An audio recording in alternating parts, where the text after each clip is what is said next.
வீட்டிலேயே இட்லி பொடி எப்படி செய்யலாம், ஈஸியாக செய்யலாம். கடலைப்பருப்பு ஒரு டம்ளர்னால் உளுத்த பருப்பு ஒரு டம்ளர், ஒரு சின்ன சின்ன டம்ளரில் எடுத்து நல்லா வானலில் போட்டு நல்லா சூடு பருக்க நல்லா வறுத்துக்கணும். இது கூட கருப்பு எள்ளு இல்லை வெள்ளை எள்ளு, நான் வீட்டில் வெள்ளை கலர் எள்ளு இருந்ததுனால அதுவும், காஞ்ச மிளகாய், கருவேப்பிலை இது வரைக்கும் போட்டுட்டு இந்த நல்லா வறுத்துட்டு நம்ம இதை ஆற விட்டு மிக்சியில் பொடி பண்ணி வீட்டிலேயே வச்சுக்கலாம்.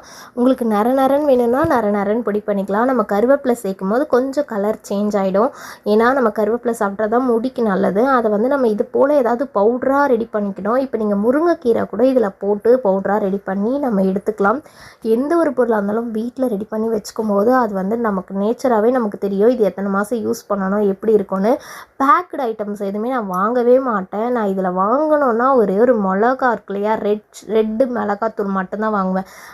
வீட்லேயே ரசப்பொடி, குழம்பு பொடி, கரம் மசாலா, புளியோதரை பொடி, சாம்பார் பொடி, இட்லி பொடி எல்லாமே நான் வீட்லேயே ப்ரிப்பேர் பண்ணி வச்சுக்குவேன். எப்போல்லாம் டைம் இருக்கோ அப்பப்போ ஒரு பொடி ரெடி பண்ணி ஆற வச்சு அரைச்சி வச்சுக்கலாம்.